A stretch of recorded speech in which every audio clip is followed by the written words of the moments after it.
Καλησπέρα σας. Καλησπέρα σε Bonsoir, bonsoir à tous. Vous m'entendez? Je dois dire que je suis particulièrement heureux d'être ici avec vous aujourd'hui.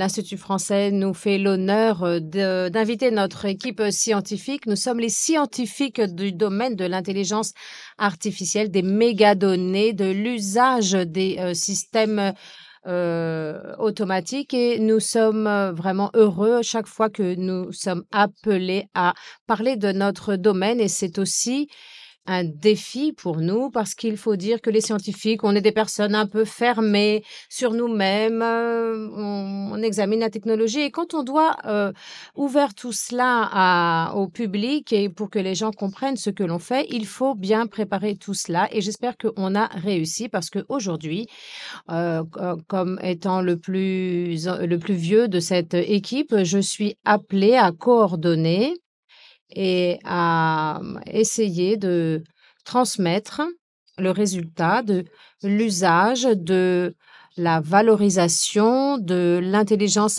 artificielle avec ces énormes volumes de données qui sont traités par ces systèmes et des modèles de réseaux neuronaux pour l'environnement, pour des applications environnementales.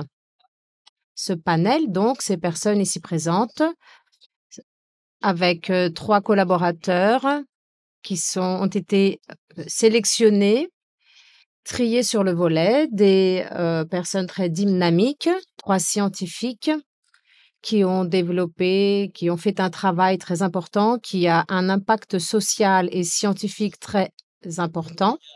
Nous avons avec nous Monsieur Dimitris Bourboudakis, chercheur dans le domaine de l'agriculture et de l'environnement, qui va nous introduire aux questions de l'intelligence artificielle pour une agriculture écologique et un environnement durable. L'écologie et l'environnement vont toujours de pair et l'intelligence artificielle a un impact important sur l'environnement et c'est ce qu'il va nous dire et comment les systèmes permettent de reconnaître cette interaction et les directions que nous donnons aux organes de décision pour avoir un développement durable.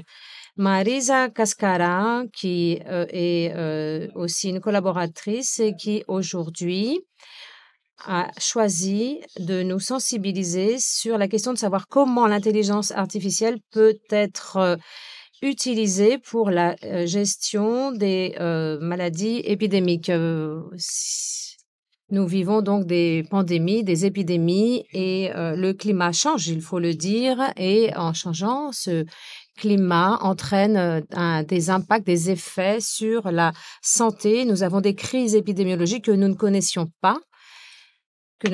pas en Europe, en Amérique ou dans d'autres contrées du monde et qui proviennent de pays d'Afrique, de climats plus chauds et qui frappent notre porte. Et ici, l'intelligence artificielle a son rôle à jouer. Le troisième invité ici sur ce panel est Monsieur Stavros Solomos de l'Académie d'Athènes, qui est un collaborateur chercheur et qui est aussi météorologue. Et vous savez, la météorologie, à notre époque, ne suit plus des modèles déterministes. Et aujourd'hui, les mégadonnées, les grandes données qui sont collectées sont insérées dans des systèmes d'intelligence artificielle et contribuent aux résultats et contribue à pouvoir prédire le temps. Donc, ce panel est le suivant. Je vais donner la parole à chacun des intervenants pour un court laps de temps pour nous dire pourquoi cette technologie, pourquoi ces systèmes automatiques et pourquoi ces données collectées sont utiles pour la science. Comment cela permet d'améliorer la science et quel est le défi qu'ils doivent relever. Est-ce que cette technologie d'aujourd'hui est une panacée? Est-ce qu'il y a des questions que nous devons prendre en compte? Est-ce que tout est bon? Est-ce que tout est juste? Ou est-ce qu'il faut revoir tout cela avec un œil critique et à savoir les résultats d'aujourd'hui comme avant? On voyait d'un œil critique les résultats de nos expériences. Pour ne pas parler plus longuement, je vais passer maintenant la parole à mon collègue Dimitris Bourboudakis. Vous avez la parole et que signifie intelligence artificielle, agriculture écologique et environnement et comment tout cela est interconnecté? Merci beaucoup. Bonsoir, je suis Dimitris.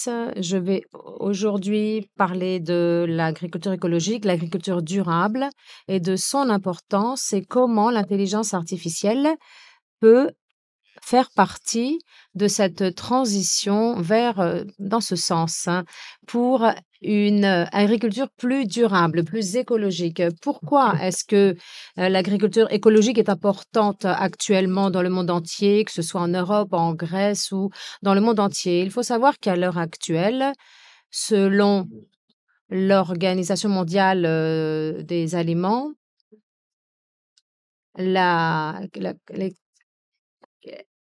la dévalorisation des sols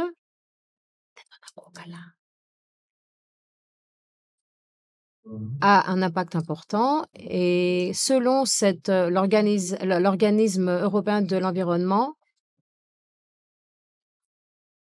l'agriculture est impactée par la crise climatique. Nous sommes donc ici à un moment, à une conjoncture où l'agriculture crée d'un côté des problèmes sur l'environnement et d'un autre côté, elle est menacée par le changement climatique et elle crée des problèmes de sécurité alimentaire.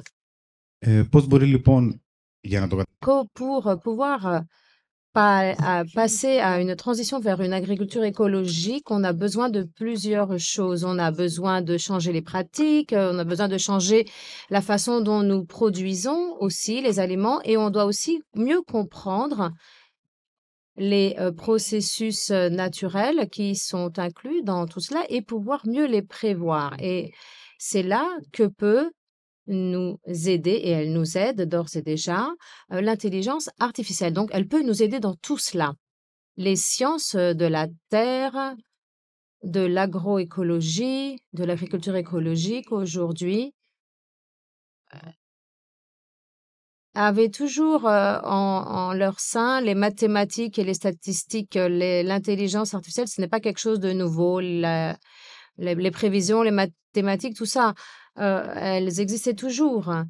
C'est-à-dire qu'il y avait l'observation, la pensée critique et la théorie. Et à partir du moment où on a mis les maths et la statistique, ça existe. Tout cela existe. L'intelligence artificielle, elle entraîne avec elle trois nouvelles choses. Elle entraîne une révolution dans les modèles, dans l'analyse, dans les prévisions, les prédictions de ces sciences. On parle donc de la science de la terre, de l'agriculture écologique, de l'agriculture. La première chose, c'est la puissance automatique. χρόνια, έπρεπε να έχεις ένα... Ce que fait notre téléphone est très complexe aujourd'hui. Notre téléphone fait beaucoup de choses et les mégadonnées, donc cet échange de mégadonnées, ces mégadonnées donc sont partagées, les mégadonnées avec avec l'internet rapide permettent l'usage avec le pouvoir computatif. La première en 1950-1960, c'est là où ces outils ont commencé à être développés. Mais il n'y avait pas de ce pouvoir computatif. Il n'y avait pas les données qui existent aujourd'hui. Et on arrive aujourd'hui à avoir ces systèmes Et c'est bien de parler de systèmes d'intelligence artificielle et non pas d'algorithmes d'intelligence artificielle parce que ces algorithmes existaient. Les réseaux électroniques, les réseaux neuronaux existaient dans les années 70 déjà. Euh, Τώρα, στις επιστήμες της γης, πάμε πιο συγκεκριμένα. et donc maintenant, on passe à l'écologie, à l'agroécologie. Quels sont les avantages qu'entraînent les systèmes d'intelligence artificielle? 4, voire plus. La précision dans la modélisation et la prédiction, la prévision. Deuxièmement, la possibilité d'analyser des données provenant de différentes origines, par exemple des données satellites, des données sur le champ, et on arrive à des données qui proviennent des plateformes dont a parlé l'intervenante précédente. Tout cela s'est intégré grâce à l'intelligence artificielle, aussi la gestion de ces données. La troisième, c'est l'analyse des images. C'est une innovation. Ce qui se passe aujourd'hui dans l'analyse des images satellites, les images provenant de drones, de caméras, c'est quelque chose d'exceptionnel. La technologie est arrivée à un point où, il y a 20 ans, ces choses-là n'étaient pas possibles en termes de vitesse, en termes de précision, en termes d'automatisation. Tout cela, donc, n'était pas possible il y a 20 ans. Et bien sûr, tout cela nous entraîne une situation, un niveau de technologie qui, en fait, permet de suivre en temps réel les choses, une analyse donc qui est exceptionnelle. Quand on dit, par exemple, le pixel, c'est 10 mètres, c'est une donnée libre. Vous pouvez aussi le télécharger. Ce n'est pas quelque chose que possède seulement l'armée. Vous pouvez télécharger une image. Par exemple, ici, l'espace, il y aurait eu 4. On verrait là des hommes, de l'herbe, du gravier, donc depuis l'espace. Et cette image est libre. Πάμε τώρα στο τι φέρνει αυτό στην αγροοικολογία. Alors, qu'est-ce que cela apporte à l'agriculture écologique avec ces technologies? Quel est le rapport avec l'agriculture écologique? Ces systèmes d'intelligence artificielle jouent un rôle important et l'agriculture écologique a aussi son rôle à jouer. Je donnerai 2 exemples qui parlent des impacts plus importants de l'agriculture sur l'environnement, la pollution des engrais et les insecticides aussi, qui ont un impact important sur l'environnement. Les insecticides ont à faire avec les insectes et la fertilisation. Πάρα πολύ σημαντικό. Και πώς μπορεί να μας βοηθήσει η έξυπνη γεωργία. Η έξυπνη γεωργία. L'agriculture donc peut nous aider à réduire ces substances. Comment? En nous aidant avec l'aide, en intégrant, comme je l'ai dit tout à l'heure, les données météorologiques, les données d'images satellites, les données sur le champ, ou avec l'usage aussi de techniques d'apprentissage automatique, on peut améliorer l'usage de ces engrais, c'est-à-dire ne pas mettre là où il n'est pas nécessaire de mettre de l'engrais et donc réduire l'usage des engrais. Et cela aura un effet positif sur l'environnement et sur le coût des agriculteurs parce que ces coûts, il faut savoir qu'ils ne cessent d'augmenter.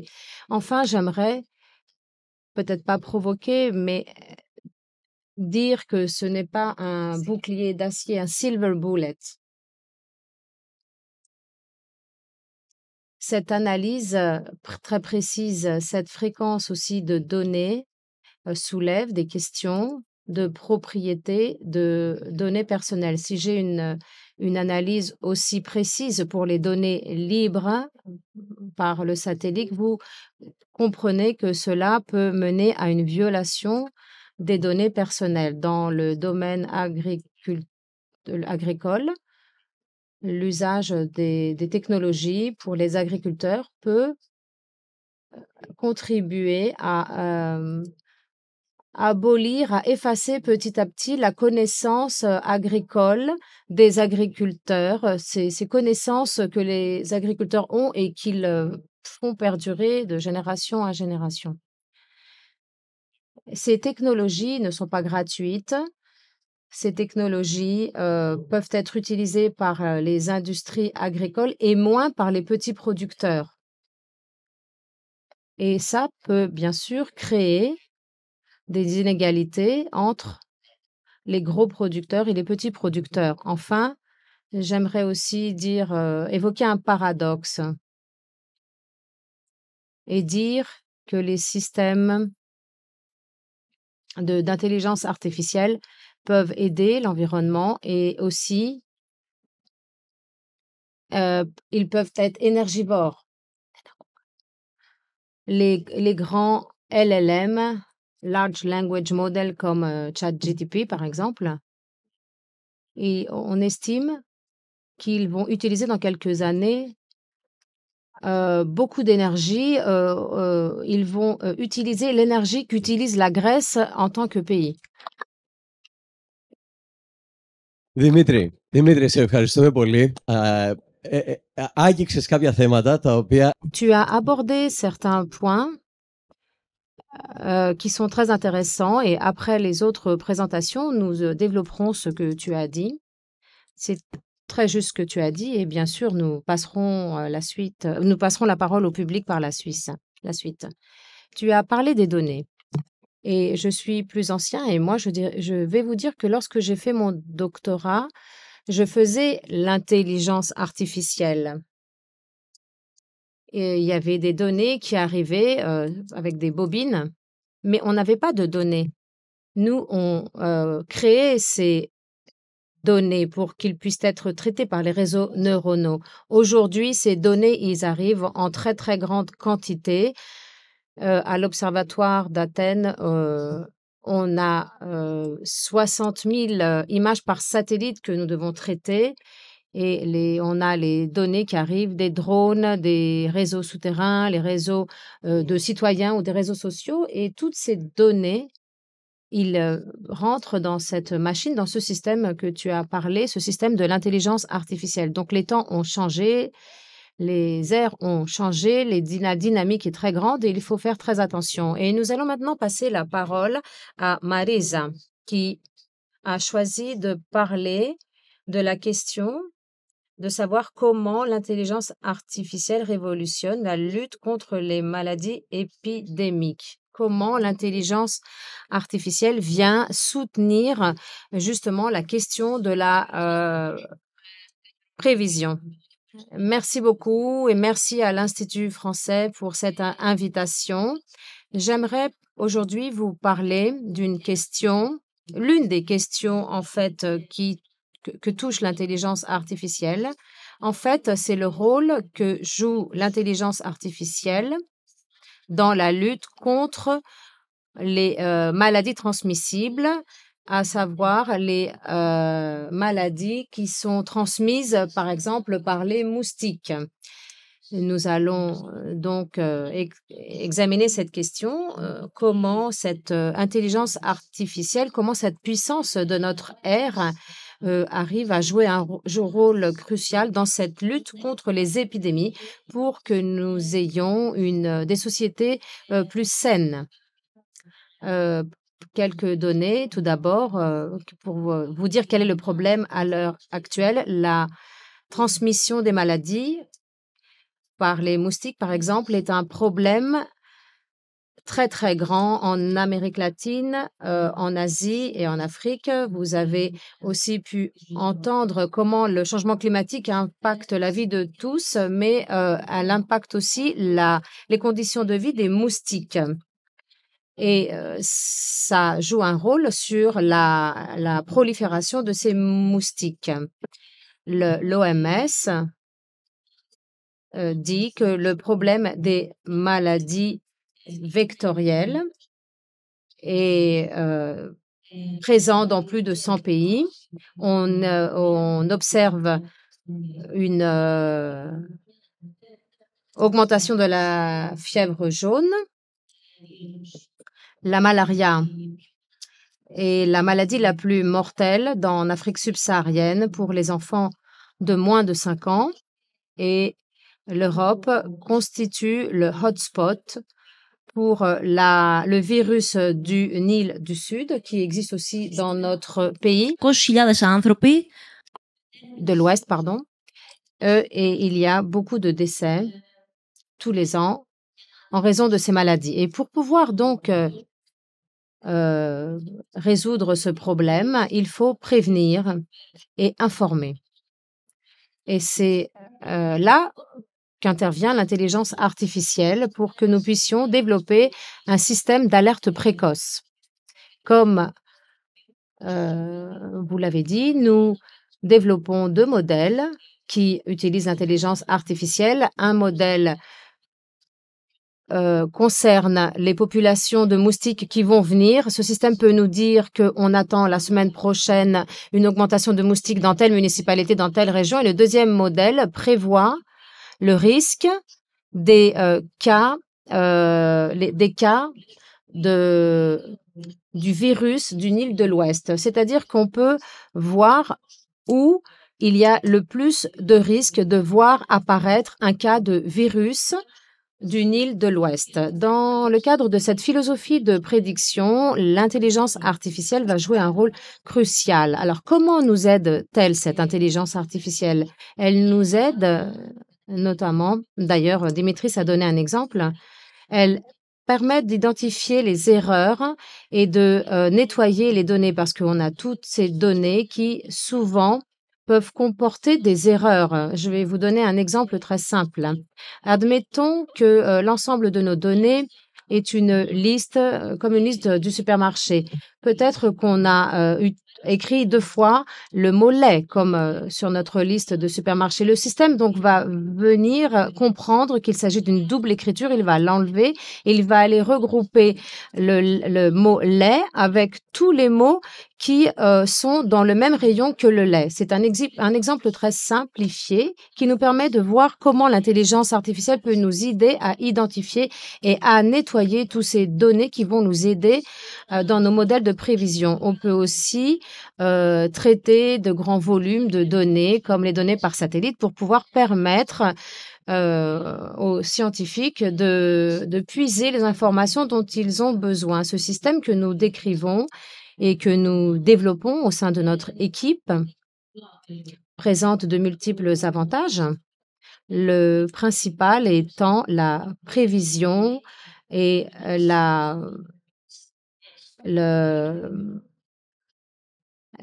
prévision et la lutte contre ces maladies. Les moustiques, par exemple, peuvent provoquer la malaria, chikungunya, le virus du Nil de l'Ouest ou la fièvre jaune. Et donc, ce système peut intercepter l'augmentation de la population des moustiques et peut donc prédire les maladies.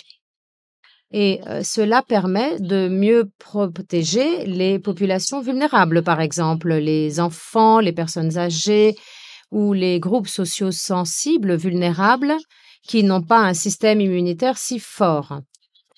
Et donc, quand nous savons où le risque se présente, ces populations peuvent mieux se protéger et ça permet aussi de réduire les dépenses médicales. Ça permet de réduire le coût des soins médicaux, des soins hospitaliers et le coût en général de la santé publique.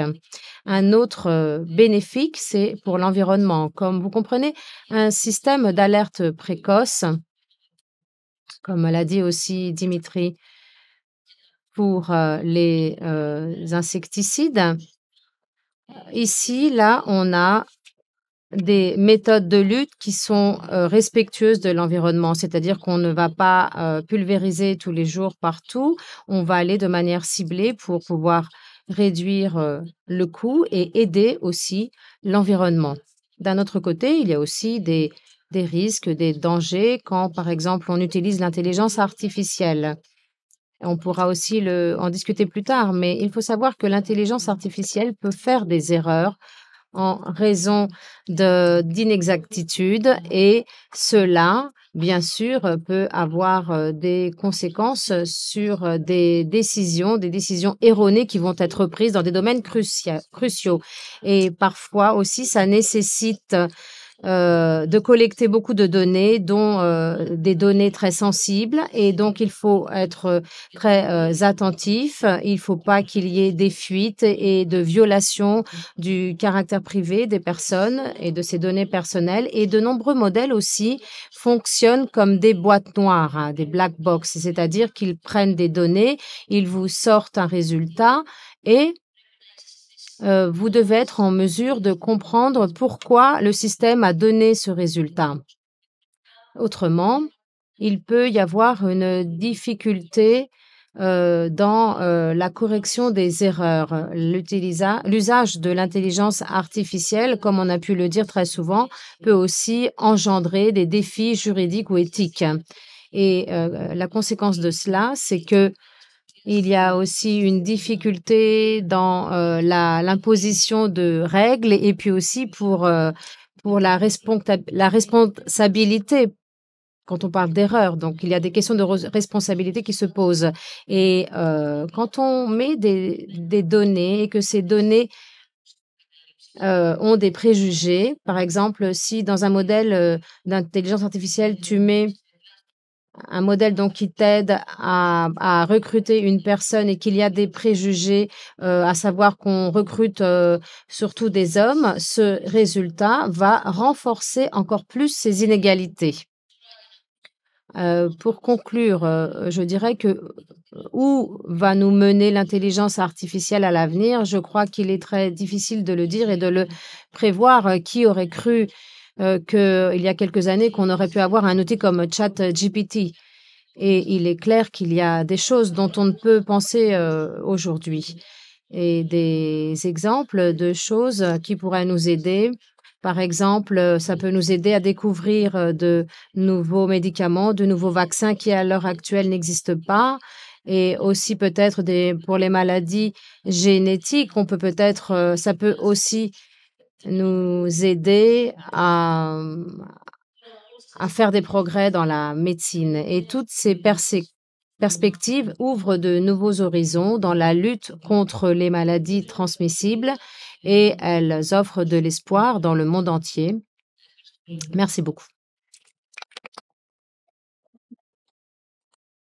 Μαρίζα, σας ευχαριστούμε. Merci beaucoup, Marisa, pour cette intervention. Je vais maintenant, sans plus tarder, passer à Stavros, qui va aussi parler. Le temps change, nous avons des changements soudains avec l'impact que nous connaissons tous. Comment est-ce que l'intelligence artificielle vous aide-t-elle? Je suis très heureux d'être ici à l'Institut français et dans ce panel aussi. Haris Kondoes est le directeur de recherche et aussi il est le chef de l'unité Beyond qui utilise beaucoup de données et qui les traite, ces données, les scientifiques que vous voyez ici. C'est pour ça qu'on a un petit peu de difficulté à parler, mais c'est vrai que on utilise quotidiennement dans notre travail l'intelligence artificielle et l'apprentissage automatique, ce qui veut dire que tous les jours, on doit inventer de nouvelles choses, comprendre ces données, les traiter, les diffuser. Et il est vrai que c'est quelque chose qui est à la pointe de la technologie et comme l'ont dit les personnes tout à l'heure, ce qui vient nous aider comme outil d'intelligence artificielle aujourd'hui, c'est des choses qu'on faisait avant. Par exemple, les sciences de la météorologie se sont développées comme une branche de la philosophie. Aristote avait écrit là-dessus. Il avait essayé d'expliquer avec des mécanismes physiques comment les phénomènes dans l'atmosphère se créent, le vent, la pluie, température, etc. Et les théories d'Aristote étaient erronées manifestement, mais il faut dire que c'était la première fois qu'un philosophe avait essayé d'expliquer de manière scientifique ces phénomènes naturels. Et il est vrai qu'il a fallu qu'il y ait beaucoup de siècles qui s'écoulent. Les textes d'Aristote étaient à l'époque donc les principaux textes et après, avec la découverte du baromètre, du thermomètre, il y a eu d'autres mesures qui ont pu être effectuées et par la suite, en 1920, il y a eu d'autres théories qui ont été développées avec des cartes, les cartes qu'on voyait avant aux nouvelles qui montraient les pressions atmosphériques, les baromètres, etc. Et on arrive dans les années 40 avec un saut qui est effectué dans le domaine des prévisions météorologiques avec la découverte. Je vais dire quelques mathématiques maintenant. Les équations Αυτό σημαίνει πρακτικά ότι γνωρίζουμε πώς λειτουργεί linéaires non fonctionnelles. Donc, comment on connaît les lois et ces ces équations, pardon, ne peuvent pas être résolues à la main, mais avec d'autres méthodes. Et là, il y a le facteur temps qui apparaît. Et ce facteur temps nous permet de connaître qu'en connaissant le temps aujourd'hui, on peut prévoir le temps de demain. Grâce aux mathématiques, sans bien sûr entrer dans des détails. Donc, les scientifiques, à partir des années 40, ont compris qu'on pouvait faire des pronostics météo. Il y a aussi d'autres histoires aussi à ce sujet. Et comme a dit Marisa, personne n'aurait su que les choses auraient évolué comme elles ont évolué. Et tout ce qui était de l'ordre de la science-fiction, c'est devenu réalité. ENIAC a fait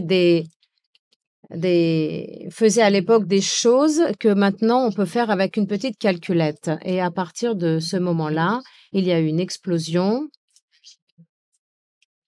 à partir des années 70 et 80 avec le développement des ordinateurs. Et avec ce développement des ordinateurs, il y a eu aussi le développement de la science des pronostics météo avec d'énormes capacités aujourd'hui, la possibilité de connaître la météo à 7-10 jours. Et c'est la limite que nous posent les mathématiques et les équations déterministes de pronostics météo. Et là arrive l'intelligence artificielle comme un nouveau facteur. Elle vient nous aider à faire des choses qu'on faisait déjà, comme par exemple la simulation de données, data simulation, ou par exemple le clustering, c'est-à-dire pouvoir trouver des images satellites, où est-ce qu'il y a des nuages, etc. Ou par exemple, elle nous aide à classifier des données selon des techniques surveillées, non surveillées. Mais pour moi, ce qui est le plus intéressant et le plus magique, c'est ce qu'on appelle l'apprentissage automatique non supervisé. L'intelligence artificielle n'est plus une boîte noire. Elle vient apporter des réponses et elle nous permet de découvrir de nouvelles lois de la physique qui existent à l'heure actuelle dans les systèmes de l'atmosphère et de la nature, mais on ne peut pas les identifier selon la conception qu'on a des choses. Donc, outre le fait de nous faciliter la vie, outre le fait qu'elle nous permet de traiter cet énorme volume de données dans l'intérêt des systèmes que nous développons, nous espérons et nous travaillons dans ce sens, que l'intelligence artificielle nous donnera de nouvelles connaissances. Notre travail en tant que chercheur, c'est de produire de nouvelles connaissances et l'intelligence artificielle va contribuer à ces nouvelles connaissances. Merci beaucoup.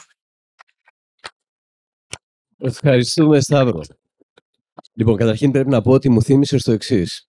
Το 1000... En 1991, on prenait des photos sous les nuages et on les mettait dans un réseau neuronal pour grouper les nuages. Il nous disait ça c'est tel nuage et ça c'est un autre nuage et un réseau neuronal donc reconnaissait des images de nuages.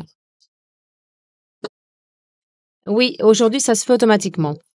Aujourd'hui donc nous avons nos systèmes qui ne reconnaissent pas seulement de quel nuage il s'agit, à quelle hauteur est ce nuage, mais ces systèmes reconnaissent comment ce nuage va bouger, où il sera dans 1 heure, dans 2 heures ou dans 3 jours pour que nous puissions avoir une meilleure évaluation, appréciation de l'énergie solaire qui arrive au-dessus de la Terre. Donc, comment ce nuage va bouger. Et c'est ce qu'on appelle l'intelligence artificielle et pas seulement. Mais il y a derrière tout cela une boîte noire. Et je dirais que d'un autre côté, c'est la joie du scientifique qui jette beaucoup de données dans une boîte et qui a des résultats. Mais nous sommes des scientifiques et j'aimerais vous poser la question suivante. Du point de vue du scientifique, le scientifique avait appris à voir le résultat d'un modèle et il avait appris à comprendre l'erreur. Dans cette boîte noire, comment est-ce qu'on peut évaluer toute transmission d'erreur? Comment est-ce qu'on peut apprécier cette erreur que sortent ces systèmes? Parce que ces systèmes sont alimentés par de nombreuses données, il faut le savoir. Et malgré cela, cette connaissance, comme toute connaissance, est connectée à des questions d'imprécision. Comment est-ce que vous pouvez reconnaître ce résultat? Est-ce qu'il est à 100% précis ou pas? Une proposition. Je ne vais pas rentrer dans le détail, je ne vais pas parler de l'analyse de l'erreur.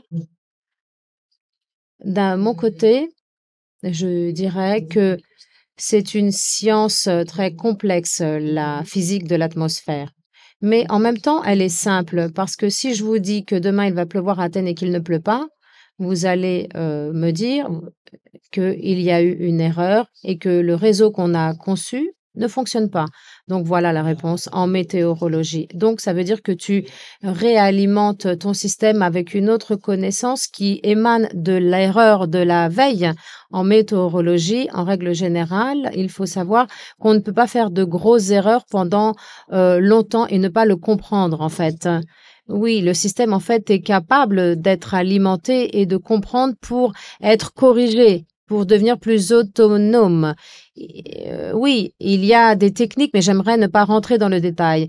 Et je dirais que dans le cas de la météo et du climat, la ratification des modèles est très simple. Si on dit qu'il va y avoir un vent du nord et que c'est un vent du sud, alors tu as fait une erreur, tu as commis une erreur. Marisa. Je ne sais pas si je l'ai dit tout à l'heure, mais je dirais que pour cette boîte noire, il y a certaines techniques. Par exemple, la technique de l'explainable AI, l'intelligence artificielle explicable ou d'explication. Elle travaille de façon backwards, en arrière, et pour comprendre pourquoi le système te donne tel résultat. On met des données, il sort un résultat et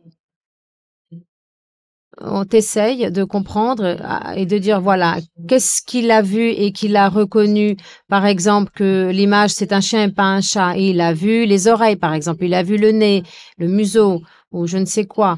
Et en fait, c'est une façon de garantir ce que l'on appelle la boîte noire. Mais le plus important, je dirais, c'est la coopération interdisciplinaire. Pour les moustiques, par exemple, il faut qu'il y ait la coopération d'équipes qui viennent de la bioinformatique et pas seulement pour pouvoir garantir les résultats de ce modèle. Dimitri. Moi, je dirais que ce qu'on dit aujourd'hui, à savoir que l'intelligence artificielle, c'est des boîtes noires, c'est peut-être juste dans une certaine mesure. Il y a des modèles complexes, moins complexes ou très complexes qui expliquent ce qui se passe. Mais je dirais que une des parties les plus actives du domaine de la recherche de l'intelligence artificielle, c'est-à-dire comment comprendre pourquoi on a tel résultat et pour comprendre aussi en tant que scientifique. En fait, ce qui nous intéresse, c'est pas seulement la prévision. Ce qui nous intéresse, c'est pourquoi on a cette prévision, pourquoi on a cette erreur, par exemple, de prévision, pour ce qui est du temps, par exemple. Et ça, c'est une partie très active de la science et c'est une partie aussi très intéressante. Et je veux parler du rapport entre la statistique classique et l'intelligence artificielle. Ce rapport peut donc nous donner des résultats qui sont la combinaison des deux. Je vais vous donner un exemple si vous me le permettez. Par rapport à ce qu'a dit Dimitri, c'est-à-dire que dans de nombreux domaines, on n'attend pas à ce qu'il y ait un black box et avoir une information naturelle. En météo, par exemple, on attend de l'intelligence artificielle qu'elle résolve, et nous espérons qu'elle va le faire, certaines questions pour ce qui est de la physique des nuages. Parce que si vous voulez, on ne sait pas comment se créent les nuages. Et on ne le sait pas, si vous voulez, on ne le sait pas de manière très précise. Il y a des mécanismes très complexes qui interviennent et on ne sait pas tout. Par conséquent, nous attendons de l'intelligence artificielle qu'elle puisse résoudre ce problème. La microphysique, donc, des nuages. Très bien.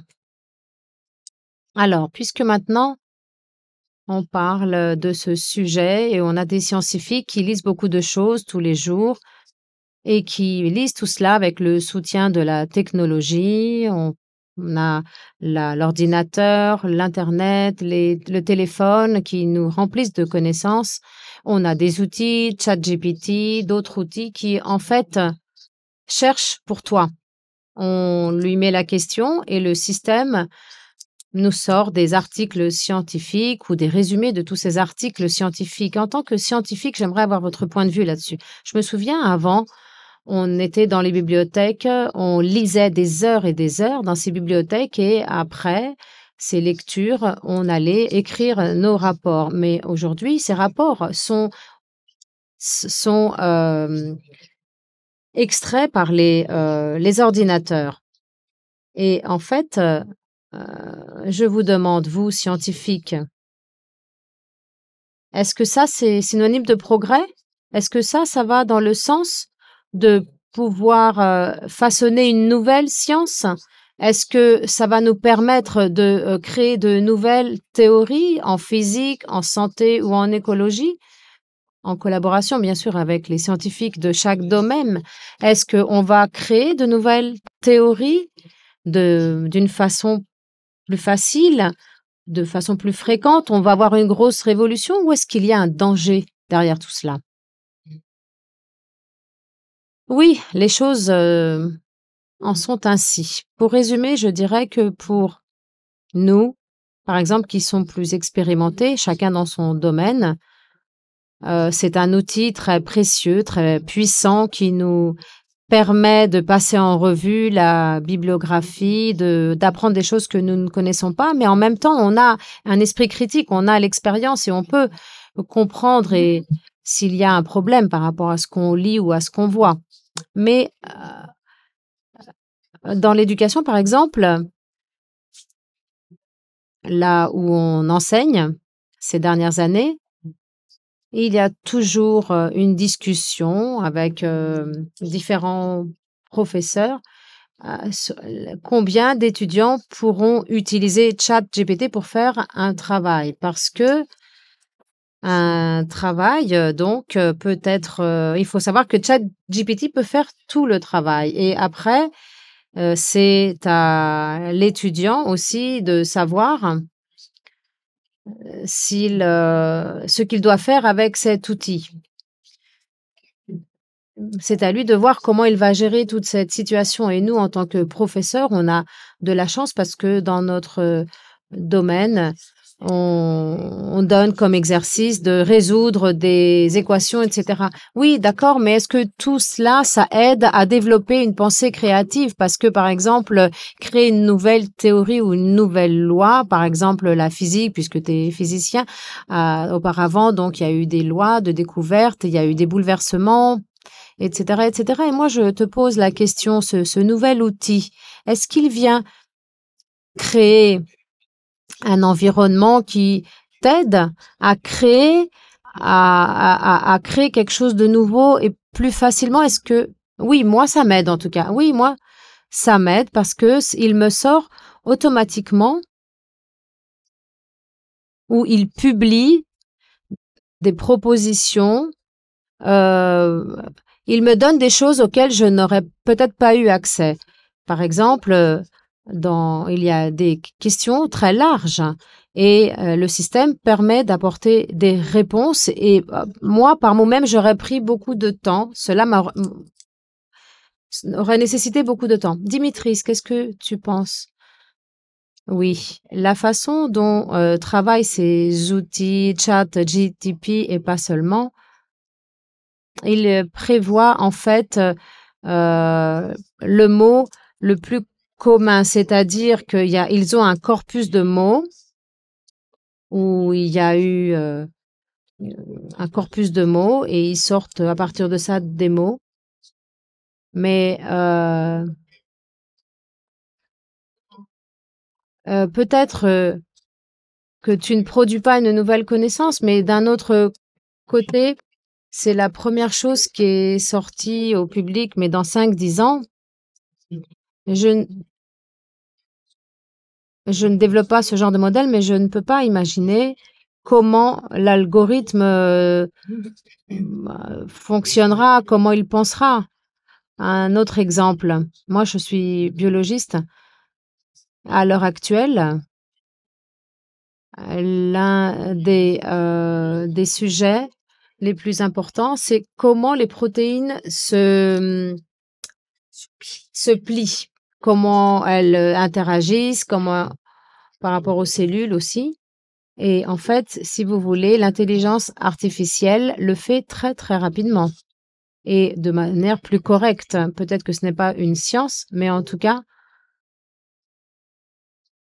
oui, c'est effectivement très, très important et c'est la raison pour laquelle les modèles complexes se développent à des rythmes effrénés aujourd'hui. Marisa, une proposition, parce que le temps passe aussi. Je pense que les personnes doivent être éduquées, ils doivent être formés pour utiliser ces systèmes. On ne peut pas les éviter, on ne peut pas dire que ces systèmes ne fonctionnent pas bien ou qu'ils ne nous aident pas dans notre esprit critique, mais il faut éduquer, former les gens, il faut qu'on soit aussi, nous, formés pour pouvoir travailler avec ces systèmes et nous, on va acquérir d'autres compétences, peut-être développer l'esprit critique. Peut-être plus nous investir plus dans l'éducation. Hier, j'ai entendu dire que les plus jeunes qui savent qu'il y a des machines qui peuvent voir si on a copié des choses sur ChatGPT. Il y a d'autres outils qui montrent la partie qui est copiée et en fait, il y a tout ça qui se passe aujourd'hui. Et en fait, oui, Harry, ces personnes, il faut qu'ils soient philologues. Je dis que, en fait, tout ça, la question de l'éducation est vraiment un problème. Marisa, on parle des systèmes computationnels, on parle d'énormes volumes de données et comme a dit Stavros, des solutions arithmétiques aussi qui permettent de résoudre des calculs de manière très très rapide. Est-ce que ces systèmes sont capables de résoudre le problème à l'échelle mondiale? Parce que les catastrophes naturelles, les épidémies, le changement climatique, la nécessité d'énergie sont des questions mondiales. Tous les pays sont confrontés à ces problèmes. Et est-ce qu'on peut dire que ces systèmes répondent et donnent des solutions à tous les peuples en même temps, dans toute la planète, les pays développés, moins développés, où il y a le plus de problèmes? Est-ce qu'on peut fonder nos espoirs pour une solution mondiale?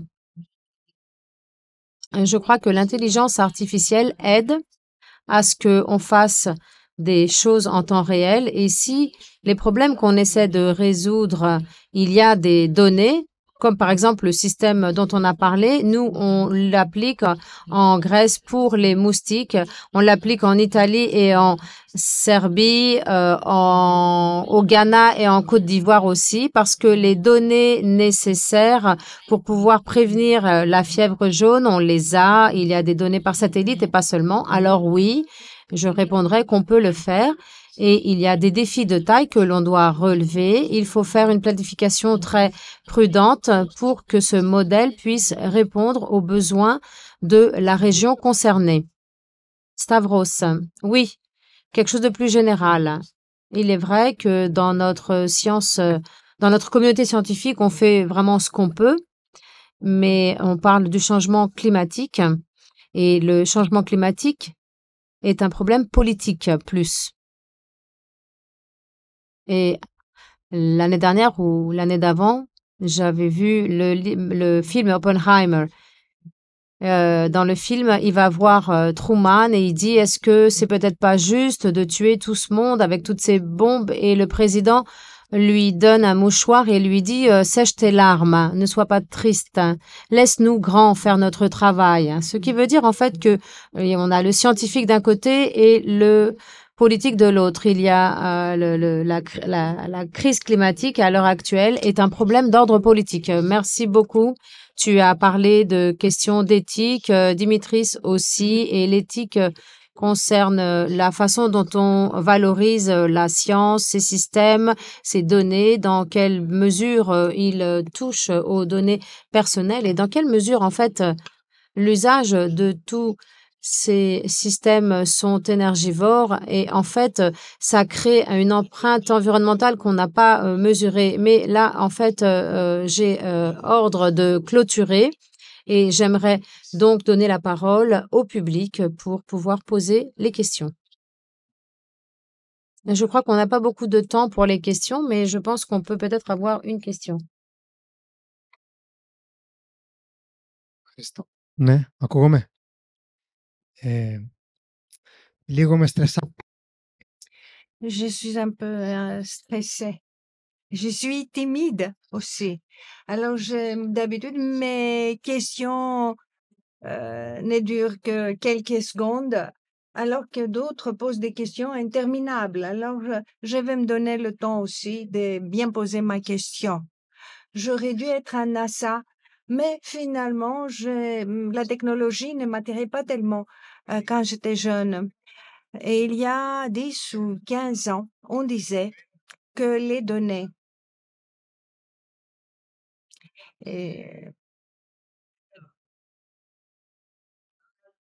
produites chaque jour sur la planète en général